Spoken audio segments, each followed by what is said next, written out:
we going to handle this situation? Yeah, the one who entertained us the most. That, for me, that's a blessing and a curse. Unless you're blowing something up or lighting something on fire, right? You don't like chemistry. I'm never doing that again. And it'll make your day. The dog wants to join the interview. Look at me, teacher, look at me. Oh my gosh, I can't believe they said that. It's all just it is. managing behavior. Yeah. You are making a difference. Unpredictable, just like kids in the classroom. It's like when you're being observed and I'm gonna shine. Hello everyone and welcome back to my channel. Again, I'm doing a series on teachers and the wonderful things they do for our kids every single day. Today I have a friend of mine, actually a friend of my wife's. This is Rena, and I'd love to ask her lots of questions. Hopefully you enjoy these questions. Rena, can you tell us a little bit about yourself and your educational journey? Of course. I started my educational journey being the oldest of 6 kids. So having 5 younger siblings and always being the one that was told, get your siblings to do this, get your brothers and sisters to clean their room or go find something to do. So we always organizing their behavior and trying to motivate them to do what I wanted them to do. And so I was out of trouble. That was my perception anyway. Just from very early on, working with people that were younger than me and trying to make things fun and trying to motivate them to do things. That's probably where it started. And then later on, as a young adult, became a dance teacher. So I had a dance studio for about 9 years. Always loved music, always loved dancing and singing. And so that was a natural fit, working with young children and blending that love. But then when I had my own children, I realized that I wasn't going to be able to spend much time with them if I kept that job. So I went back to school and got a degree in elementary education. There's a lot of dancing that goes on there too. So became a teacher in my childhood district, a very rare opportunity. And I spent my whole professional life there in my home district. Quite a blessing that I got to do that. So That's good. A great journey. And then I just retired this past summer. Oh, that's wonderful. So let's take a step back there. Some of the things you said really piqued my interest. When you were kind of organizing your siblings, did you notice then that some were a little bit easier to manage and some were a little bit more challenging to manage? Oh my gosh, yes. I hate to fall on stereotypes, but a middle child is, she was the challenge always. And the one who entertained us the most, the one who outside of the family just were drawn to, but she would be the one that you would have to try to motivate her in creative ways, and sometimes you couldn't. And I think in the classroom, having the 5 of them, you could definitely see, oh, you're a second child, or you're the shy one, or you're the baby of the families, and how to differentiate a lot. Yeah. Yes, differentiate. That's a buzzword. I don't know if you guys know this at home, but I was a middle child, so I feel that from the other end, just sometimes mediating between older and younger and being free. And I thought it was fun growing up to be a middle child. It looked like it to me. Yeah. Being the eldest wasn't always. Our family life, our early childhood affects us as educators in a way that we can't underestimate. And being aware of that is real important as an educator. Was there one person in your life or several people in your life that inspired you to say, either you would be a really good teacher or you said, I want to be like that person? My 3rd grade teacher was one of my very, very favorites. I think that had a lot to do with why I was drawn to that age group. I've often thought that you feel drawn to the level of childhood that you have really fond, beautiful memories of, or that was really special for you, and that fit your personality in a way. Certainly my 3rd grade teacher, who I was fortunate enough to have again in 5th grade. Oh, wow, nice. Yeah, she was really special. But I don't think early on I ever thought that I would be a teacher. Even, I thought I would be a dancer or dance teacher. I thought that was what I wanted to do. In college, in my undergraduate work, before I specialized in education, I had a theology and philosophy teacher. Oh, okay. Just classes I happened to take, and he was someone who really encouraged all of us to find ourselves and find our own beliefs and find out who we were and where we fit in the world. As young adults, that was really powerful, but I always thought in the classroom that was my job, to help children find out who they are, what do they think, what do they believe, and encourage them in that way and see them for who they are, Yes. not get in their way. Yeah. Let's talk about that powerful connection that teachers and students have. It doesn't happen very often, but have you had a student of yours come back to you and tell you how much of a difference they made in your life? Yes, I've been fortunate enough to have that happen. It is very, very powerful that I've had students who tell me they were the reason that they became teachers. It's very touching, very much so. Some students you relate to on a different level, I think, whether it's their personality or how they fit with you. There are certainly children in all of our educational experiences that meant, for different reasons, a lot to us, and they help shape us as a teacher. Even the ones that you don't get close to, they always help shape you. I would agree with that. You know, in my viewpoint, early in your career, you have those moments as a teacher that a student will do something and you'll say, I'm never doing that again. Oh yeah, like every day. Right. Yeah. Or I'm never saying that again. Yeah, thank you for teaching me that. Right, right. Yeah. Mark that one down on my lesson plans for next year, not to mention these words. I had one student who lived across from the school, and so after school she would come back. And I used to stay after school every day, and she would come back to the classroom and she would just hang out. Sometimes she'd read. She was a true bibliophile. She just always had a book.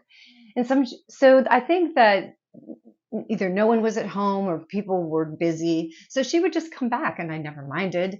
Even after she left third grade, she would come back. And I may remember one of those times, I think she was probably in fourth or fifth grade. She said to me, Mrs. Baker, when you retire and you're older, if you don't have anywhere to live, you can come live with me. She said that to me, and I was like, I don't know. At first I thought, you think I don't have anyone who loves me or cares me? No, but it was just her reaching out. So, and I still am in contact with her to this day. Oh, that's wonderful. It's a beautiful story. And yeah, you have kids that have kind hearts, and then of course you have kids with challenges. Very much so.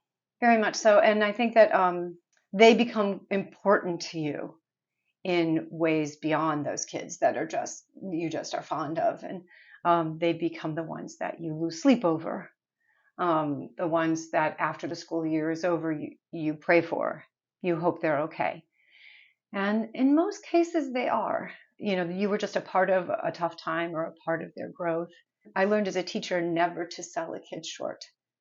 Never to say, oh, at that very young age that I had them, especially, oh, this child's going to be, have such trouble or anything, because they often just rise and surprise. Those kids who take our time can't help but make their way into our hearts. Yeah. Oh, I agree. Definitely. Lots of things that you have just said, hit really close to home. Things like losing sleep. I have lost sleep over kids over and over and over again because sometimes it's just so difficult, or the choices that they're making, or you just want them so badly to succeed, it almost hurts. And then, of course, you're thinking about it all evening and into the night and the next day. What am I going to do with this situation? How am I going to help them? How can I help their choices and shape their choices so that they can see this is how you want to behave and how you want to react to situations. I think that teachers of very young children bear the burden of, if I mess something up, this is such a formative time. This is such a malleable time. Older kids, high school kids, and they are so sensitive too. I was the director for our high school theater program, and so many of my third graders would come back, and I would see them again, and I was always struck by the fact that once you look in their eyes, that's the same person. There's the same vulnerability, the same sensitivity, joyfulness. And I found that having been the ones that had me in third grade, having been their third grade teacher, they would open up to me in a different way. Oh. Because they knew I was a safe place then. So they just would have automatically just feel it, a little safer, even as teenagers. Not all, but a lot of them. So, yeah, they don't change that much. there are a lot of, let's say, one-liners that students or other teachers that stick in your brain. I can think of several of them right now. Yeah. Are there anything like that that you'd like to share with us that just either made your day or were Oh just so my hilarious gosh. that it was like, oh my gosh, I can't believe they said that. A very silly moment, a very funny moment in a reading group with a higher level group of kids. We're looking at a story about the Asian culture, and we're looking at the symbolism of color in cultures and how different colors can mean different things. I said, so what meaning does white have? And one little girl sat back and just looked at me and said, well, never after Labor Day. Never wear white after Yeah, Labor Day. And I yeah. was like, oh my gosh, what? That environment and that background of that child. But that's always stuck with me. She was a Hmm. pistol of a kid. I wish I had written them down. I think Kelly has a file, doesn't she? We all have our own files. I don't. She actually has a physical file, as I recall. At least she did when we taught together. So yeah, she was really good at Yeah, documenting. yeah. What I tend to do is I have what I call the fun file, and whether it's from interesting things that parents will say or funny things that teachers will say or Mhm. students will say, I'm like, I got to keep that one and remember it, and Yeah. it's just for my own Enjoy joy. it is. Yes, it's It just is. like I remember this. It is. And and I think that that is something on a slightly deeper level that I felt so lucky and I often wanted younger teachers to realize is that if you can tap in to the joy in our profession, so many people understandably get bogged down by the stress Hmm. and the responsibility and the importance of what we do and the pressures. If you can tap into the students' energy and joy, it will sustain you. Hmm.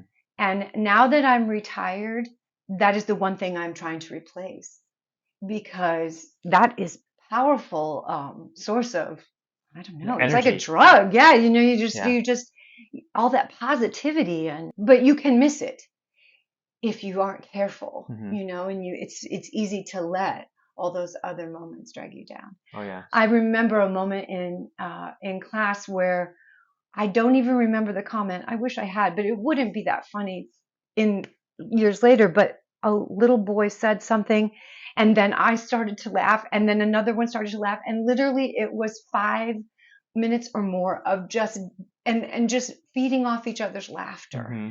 and that kind of thing happens a lot in a classroom, and being able to use that as an educator to sustain you Hmm.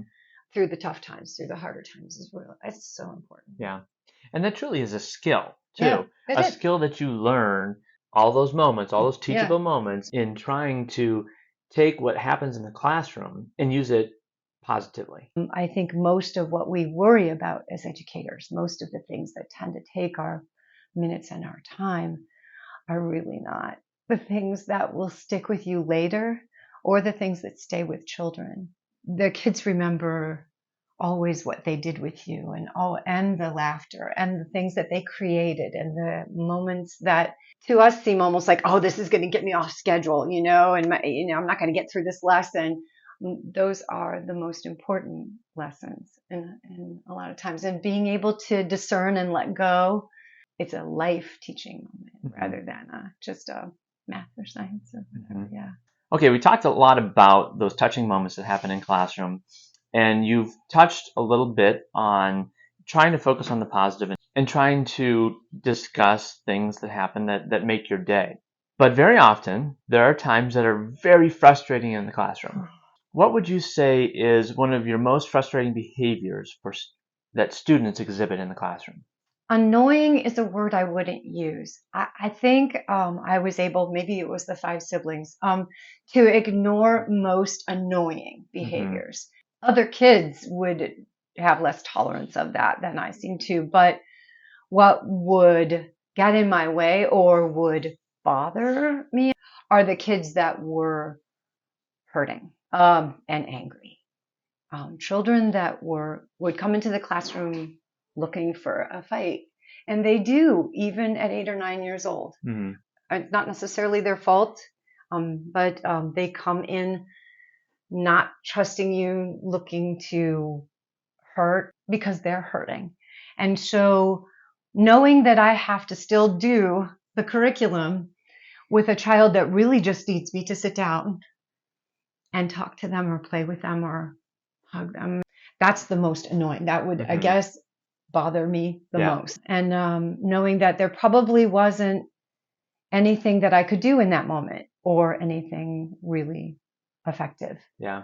Or changing their status, Yeah. you know, in life, or changing their position in life. That is challenging. But at least you were there for them. Yes. And you were a safe place, like you've said. Yeah. And yeah, that is difficult. I think that sometimes all we can do with kids like that, I think we put a lot of pressure on ourselves as educators to change them or to change their worlds.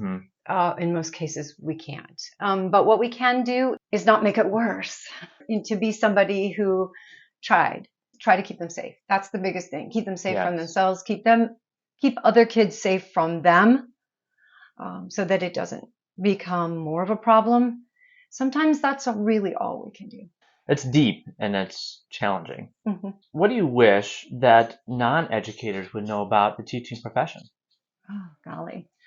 I think that they have a hesitancy, or they are not ready always to believe how very much our profession means to us and how very much the children mean to us. I think sometimes they think that because of maybe experiences they had as children.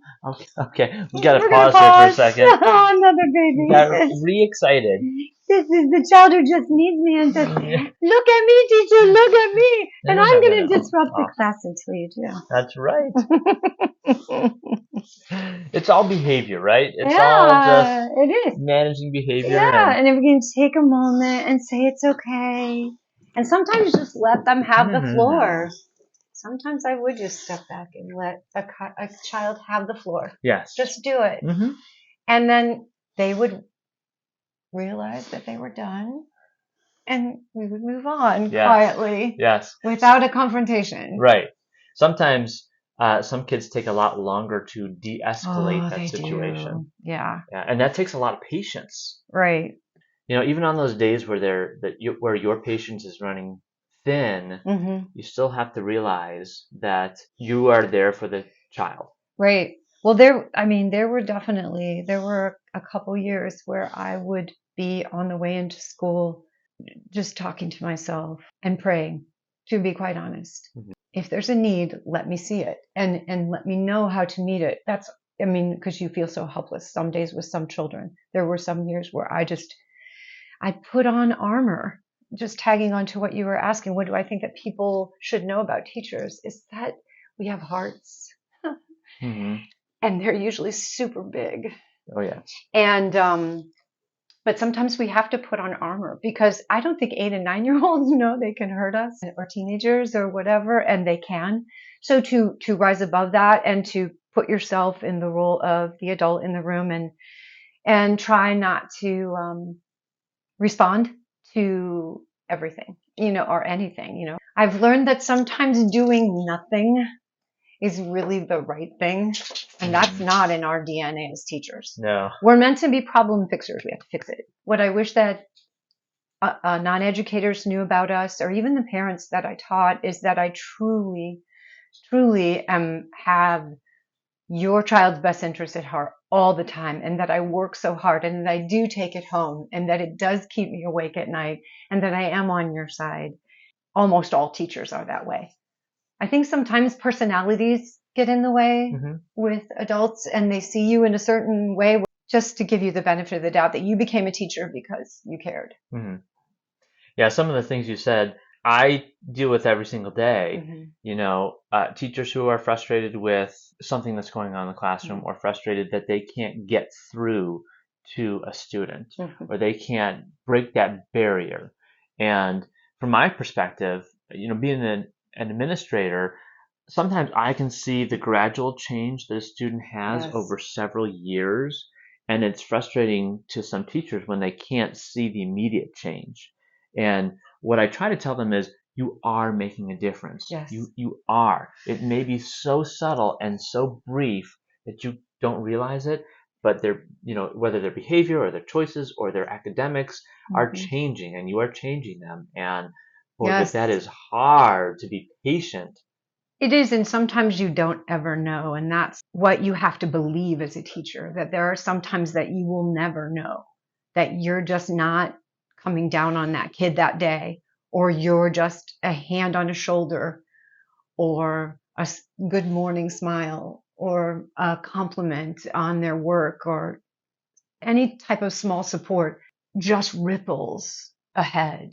And even if they're not in a place right at that moment where they can accept that, and you see that, it does make a difference, and they do carry it. So looking back on your career, is there anything that you would have done differently in your teaching career? That's a great question. When I first started teaching, it was just right before the fourth grade testing was implemented, and then about a decade after that came the third grade reading guarantee. So it was the beginning of the state imposing benchmarks and assessments and measuring what you did. And I had about 2 years before that where I was just given a curriculum, and sometimes a book, sometimes not, and working with other teachers and finding creative ways to help kids learn. Those times were so freeing, and I feel very fortunate to have had that. But shortly after that, when all of the assessments came in, although I recognized the importance of measurement and keeping track of kids' growth, I think that's important, and I don't think that's something that should ever disappear entirely. I think we lost something important, and I bought into that. And you become so concerned about measurement and numbers and things like that, and especially when you're being evaluated, when you yourself are being evaluated in a very concrete way. At first when I was a teacher, it was just anecdotal and just observational.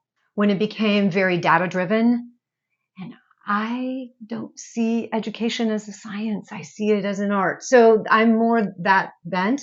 I think all of us are somewhere on that spectrum, but my natural inclination is to see it as an art form. So to get myself to see it as a science was a real challenge. And I think that I would have given myself a lot more grace. The older teachers that I taught with left too soon to stay with me and tell me that it was okay. Don't sweat those things quite so much. That relationship between a newer teacher and a veteran teacher are a lot of times very close. I don't know if Kelly has ever told you, but you were a great mentor to her. And, those relationships, you cherish them. You do. I didn't mean to get into this, No, but it matters a lot. Yeah. You always learn from each other. I always feel like Kelly's my daughter,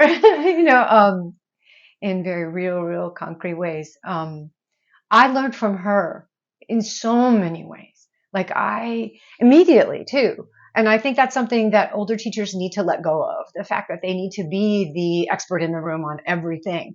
The younger teachers are coming in with experiences and skills that we just can't have. I mean, we have our own skill set and our own experiences, but just to stay open to that and to recognize their gifts and their abilities. And I just always treasured her, learning from her and being together and supporting each other. It was great. It was some of my best years. Yes. It's a learning environment, right? School is a learning environment. Yeah. For students and adults. Yes.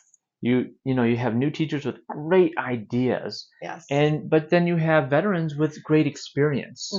And, we've done this before, and this program is not new. We did it 15 years ago or 25 years ago. Yeah. But, those experiences are valuable. Yes. And so are fresh new ideas. Yes. And so that balance among the adults is very interesting. It's vital. It's absolutely vital. When I first started teaching, teachers would close their door. And I had no idea how anyone else was teaching this or that. I had a partner teacher that came on the year after I did, and Michael, and he was the first teacher. My whole first year, I just taught in isolation. And, people would tell me when I messed up, but other than, when they saw it, but other than that, it was really just like I was alone. And when Michael started teaching, we started to do things together, and then that just spread. And now I think today, when we're in an environment where teachers work together so closely and cooperate, that is so good for kids. It's so good, and it's good for the mental health of teachers too, that no one's out there alone and that we all work together. That I see that this year. So this year, I'm a middle school principal, for all those of you who don't know that.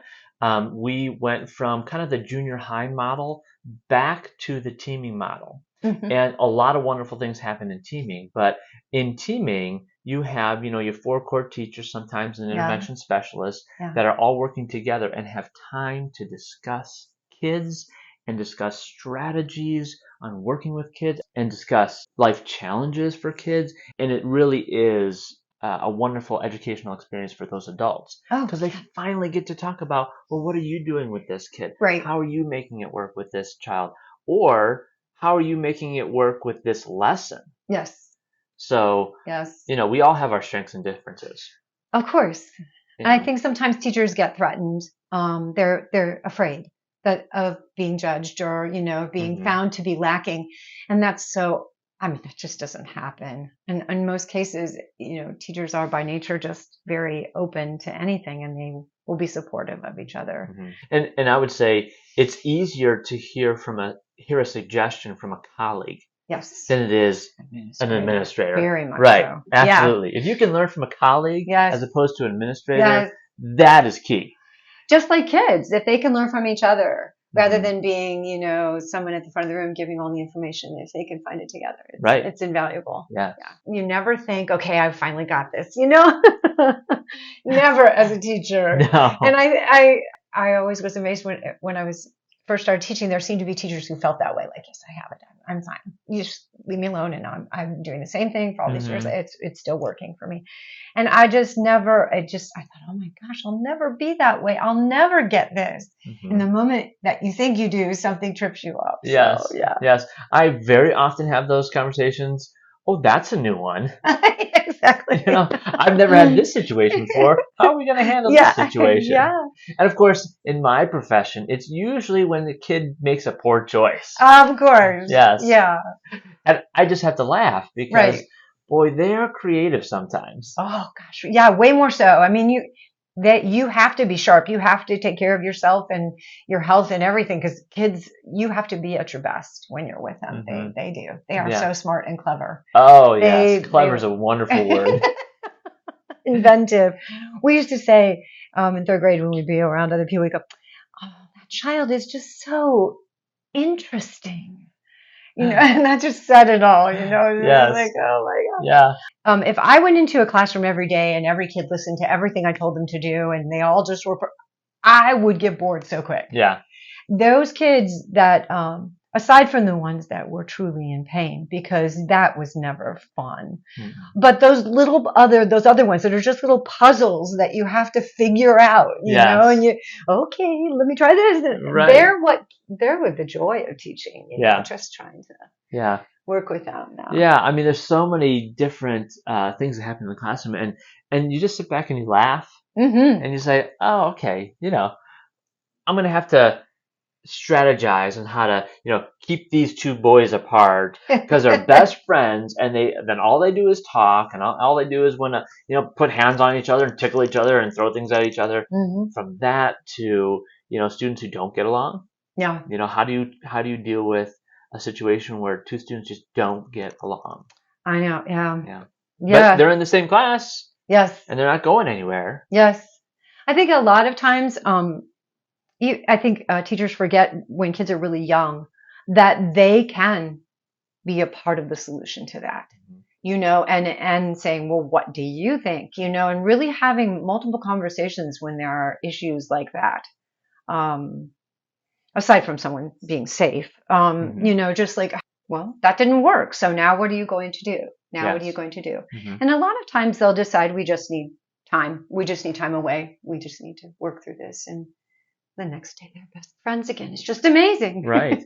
I tell you, there's nothing else like a break for kids. Mm-hmm. I mean, sometimes when things happen, we will say things like, they just need the weekend to cool off. Yeah. Or, boy, I'm glad Christmas vacation or winter Yes. break, Yes. right, is coming up because these two just need a little bit of time apart. Yep. And then when they come back, everything is fine again. You know, Yes. they have either forgotten an incident or Yeah. realized that, it's not that big of a deal. Yep. Yeah, in elementary school, the kids that I tell them at the beginning of the year, you are now going to spend more time with this group of people, waking hours, than you do your family. We are now, for this year, your family. And like it or not, all of those different things that come up in a family come up in a classroom. And so that's a totally different level of learning that occurs in your classroom. Yeah. You've got all the academics, but then you have all this social, emotional, I know it's a buzzword, but I mean it in a very grounded way. It's just going to happen whether you even teach it or address it or not. Absolutely. So yeah, it's a fascinating environment, like a little test tube laboratory. Absolutely. I mean, I could talk about this stuff all day. You have certain things that are important to some kids and that's not important to others, or certain ways of going about things like, you don't do that to me, or you don't say those things to me, and it's a trigger for one kid. Another kid says, we say those things all the time. Yeah. And that's just normal. And I'm just kidding with you, I'm just teasing you. Looking at their individual personalities and that mix of personalities is interesting. And allowing and encouraging the free expression of that and the acceptance of differences, and realizing when you, in the name of, I have to get to math, are shutting kids down or shutting down opportunities to teach a larger lesson. Because if there's anything our world needs right now, it's a recognition that there are different ways to look at things, and there are different ways to address the same issues and problems, and we need to listen to each other, and we need to grant each other some grace. And the first place kids can learn it, right? Yes, Classroom. yes. I do have those discussions a lot too. Sometimes you have to slow down a little bit with curriculum, right? The curriculum will be there. Sometimes you have to slow down a little bit so that the students or student is in the right place to learn the material. And if they're not in the right place socially or emotionally, you'll never get there. And it's okay to pause for a day, for a half an hour, for 10 minutes to talk to that student and to say, I hear you. I understand. Let's come up with a solution together. Yes. Those are powerful words for any kid to see, especially for an adult, to say that what you think and what you feel in this situation truly matters and will be a part of what we do together. Getting kids to buy in early on, even later on, but mostly early on, when I would have a kid that would just be so ornery. I would just say, okay, and get the kids working on something, and I'd take that kid out in the hall and I'd sit down on the floor. I would sit down on the floor and I'd say, join me. And so we were sitting eye to eye, and I'd say, I need your help. I need your help. You need to help me. Their eyes would get wide, how are you going to help me in this situation? I'd like to say it worked 100% of the time, but it never made things worse. Right. One of my favorite lines in the world for educators. Kelly and I both went to the same college. That's where we met. Yeah. And we had a professor there that one of his sayings, his name was Jim Currens, and one of his Currens nuggets, when I was 19 or 20 years old, is that kids don't care how much you know until they know how much you care. Absolutely. And I go by that every day. You have to show kids that you care about them. And kids don't care how much material you know. No. They want to know that you care about them and you care about their education and you care about their success. Absolutely. And boy, I love that saying. Yeah, that's the reason that the high school custodian often becomes the person that a student will remember, and say, they affected my life. Yeah. They changed me. They were there for me at a time when I didn't feel a lot of other people were. That's the reason. I remember when I was going back for my master's degree, and they actually did all this research, and one little piece that I always remember was a statistic that In teaching reading, you can look at all different kinds of approaches, and you can find evidence, depending on the research you choose, to support this or this method or this. But the underlying positive method, the one element that is always will always result in higher reading skills, is a positive relationship with the person that's teaching them. And if you don't have that positive relationship, can overcome poor methods many, many times, whereas a negative relationship will just undermine the best of methods. And so establishing and continuing to show kids that you support them and care for them, it's important. On the other side of it too, though, you are a professional, and you can't enmesh your whole emotional self in kids. You know, we were talking a moment ago about the teachers who get so frustrated because they're not fixing the kids. That's because that's your need, and recognizing that and saying, that's my need to fix this, and I just need to let that kid be sometimes doing nothing and just being there for the child. We can't put that, all our emotional investiture on kids like that, or on our job. We have to keep ourselves whole. And you find yourself struggling. What did you do to kind of fill your own cup, to kind of really ground yourself? Let me ask a question. Are you referring to like when I'm in the classroom, or like outside of the classroom? Outside of the classroom. Outside of the classroom. And the reason I ask this is because, we all struggle sometimes. We've talked a lot about struggling and having challenging times as a teacher, and everyone out there struggles, right? Whether you are a police officer or a doctor or a teacher, there are times that are really tough for you.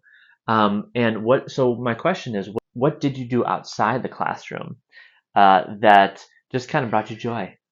Wow. And just recognize the fact that you need to do that is so powerful. I think as a young teacher, and especially those middle years as a teacher, we lose track of that, and we think I don't have time for that. So I would first of all like to say that that's super duper important, and there were many years when I didn't do that, and to the detriment not only of the children in my classroom, but probably my own children as well. That's tough to look at, but I think staying connected to nature was a really huge piece. Trying to be intentional about the time that I spent outdoors, hopefully with family, and reading, investing in spiritual activity, all of those things help keep me grounded.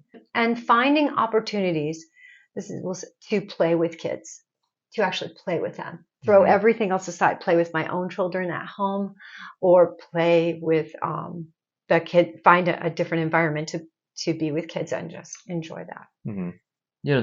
That says a lot about you and your character and why you became a teacher. Yeah. And, working with kids and just having fun. It is fun. Yeah. Kids are fun. Yeah. I don't know. It's funny. I didn't say, like go out with my friends to the bar or anything, did I? No. No. I don't know why. I mean, because I do love the camaraderie of my fellow. Your coworkers become your family and your friends, and so to find ways to have fun with them is real important too. That was help too. Now that you're retired, what do you enjoy doing now? Oh my gosh.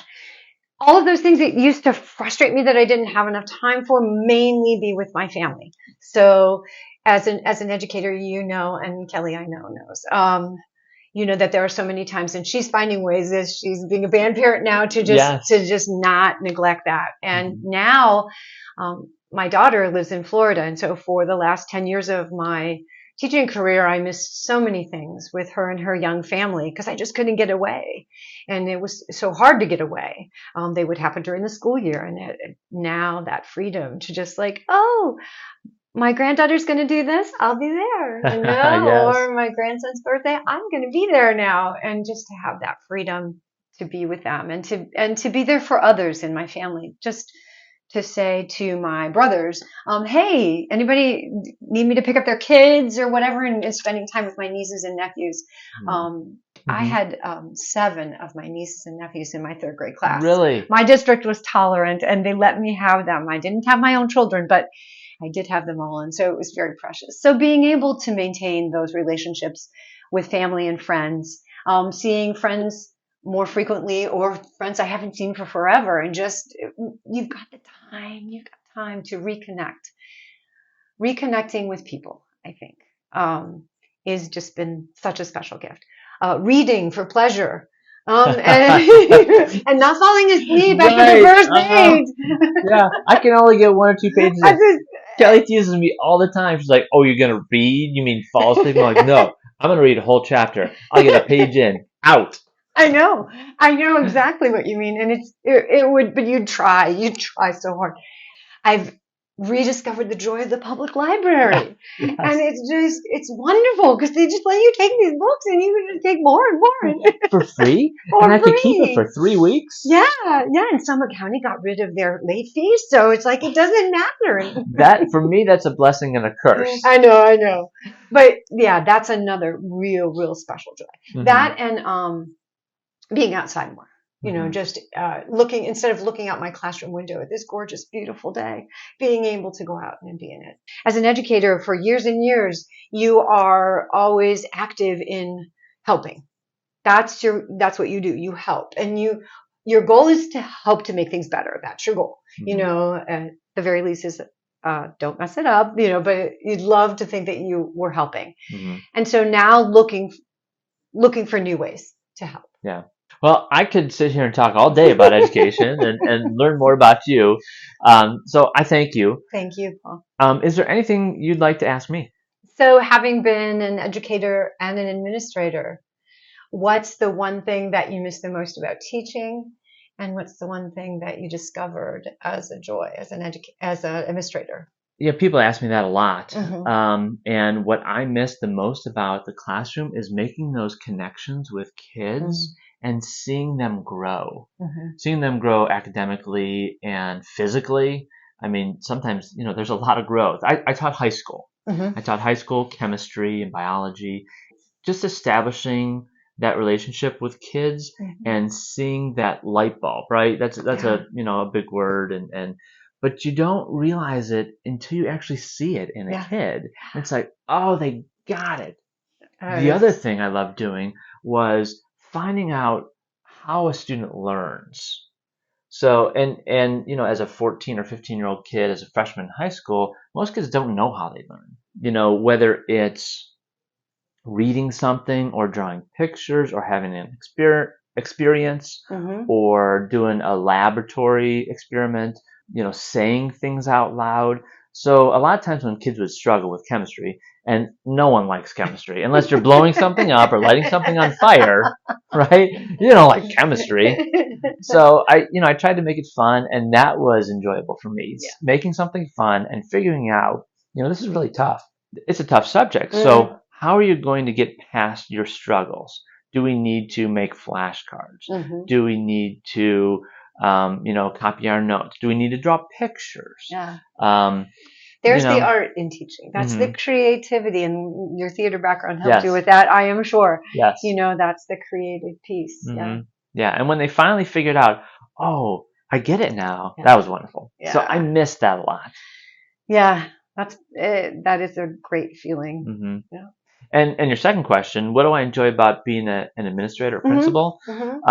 Although I lose that deeper sense and that deeper knowledge of who a kid is, I gain it a little bit more because then I see the change in the student over several years.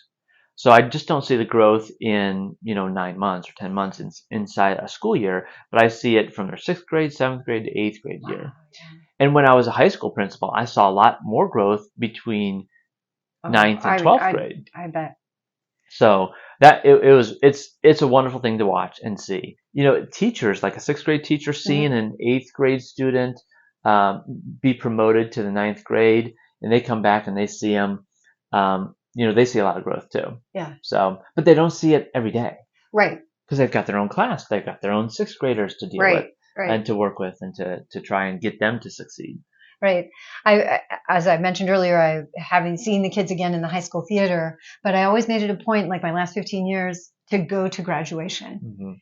Because that is, I think so many elementary school teachers should go to graduation because it really just opens your eyes to the fact that, oh my gosh, I was a part of that process, and look at this amazing, incredible person Mm-hmm. that they've become. And it's, yeah, Yeah. keeping And that big picture. absolutely. And elementary teachers out there, I've been a part of high school graduations for many, many years, being a high school teacher and a high school assistant principal. I can't tell you how much those kids' faces light up when they see their third grade teacher or fifth grade teacher, seventh grade teacher, whoever it is, they love it. Yeah. So go to graduation and say hi to those kids. They'll recognize you. You might Yeah, not no, recognize them. it's true. It's like, oh my gosh, you're 10 years older now. And Yeah. yeah. We always take our yearbooks. And we're Yeah, that's good. our third grade yearbook. That's him. I can Yeah, see we him. do. Yeah. No, it will light up their life and it'll make your day. It does. I guarantee you. Go to graduation. Amen. Yeah. Well, thank you for joining me. Paul. I appreciate it. It's This been was great. a wonderful conversation. Like I said, I could talk forever Yep. on these things. I could listen forever too. So I'd like to thank Rena here. I appreciate it. If you have any questions for me or for Rena here, put them in the comments below. If you have questions that you'd like me to ask other educators, put those in the questions below or the comments below. If you have a particular teacher or a particular style of teacher, maybe it's an intervention specialist, maybe it's a high school coach, or someone like that that you would love for me to interview, reach out to me. Put them in the comments below. Thanks for watching. Please subscribe. Thanks. Yeah, thank you. That was fun. Yeah, I enjoy these things. Yeah, I can see why. Mm-hmm. Plus, it just you find out so much about people Yes. and about. It must really broaden what you do professionally. It does. It does. Yeah. Talking to whether it's elementary teachers or high school teachers or other administrators, just talking, gives me ideas and like you said, you try to reach every kid and help every kid, and it's so tough because there's some that you want to say I can't help them, but you can. Yeah. But it's sometimes it's like prayer rather than presence. It's like it's like my presence is not working, so I'm just going to step back and pray. One of the big reasons I do this is because teachers are so important and so integral, and there are people out there who know the value of a teacher, and especially if you yourself had a wonderful teacher in school. We all remember our favorite teacher. I remember mine. You mentioned it in the video. I remember my high school biology teacher. He's the one that made me want to be a teacher. Of course, yes. And I went to school. I wanted to be a doctor, right? Yeah. A lot of kids who like science want to be a doctor. I want to be a doctor. Yeah. And then my wife said, "You need to take an education class." I'm like, "Nah, I'm not taking an education class. I'm going to be a doctor." Right? I took one. I'm like, I love it. Holy crap, this is fun. Yeah, I love it. Well, I think that every good teacher is an actor. Yes. You are acting every day, and I don't mean pretense. You're not pretending to feel things, but you are performing. Yeah. And you have to, especially in today's time, you have to. Some of it is you have to entertain. It is. You have to keep it interesting, and switch things up. Yeah, but you do. Of course, the buzzword right now is engaging, right? Engaging lessons, engaging teaching. So, yeah. And which is exhausting, by the way. It's tiring. I mean, it's so hard. Every time you feel like you're helping teachers, sometimes I get the sense that all we're doing is putting another pressure on them, and without just saying, just be yourself, it'll be enough. You have a big heart, you care, you're smart, just be yourself. Yeah. But you are on stage every day. Oh, yeah. The kids will be there whether you're ready or not. Yeah. And some days you're ready and some days you're not. Yeah. And I'm definitely like a teacher at parent conferences, you're definitely that. You are like, you're not pretending, but you have to be aware of your audience, I guess. Right. Yeah. Right. Some parents come in, whether it's angry or frustrated with their own child. Yeah. And, all they want is help and they want answers. They really do. Yeah. So that's a challenging interaction as well. I think it can be. As you get older, that one gets easier because as the difference in age between you and the parents increases, Mhm. you feel a little more comfortable and you don't Yes. feel as threatened. Mhm. I think as a young teacher, when I first started out, where the parents were the same age as I was, Mhm. that was really intimidating. And so it's hard not to be defensive. Yeah. You try real hard, Yeah. but it's hard. Mhm. But as I got older, you just begin to see them a Mhm. little bit as kids. Yeah. Yes. There's another kid in my room. Right. Okay, what do you need? Uh-huh. Uh-huh. Yeah. Yeah. Well, thanks again. I appreciate it. Yes, definitely.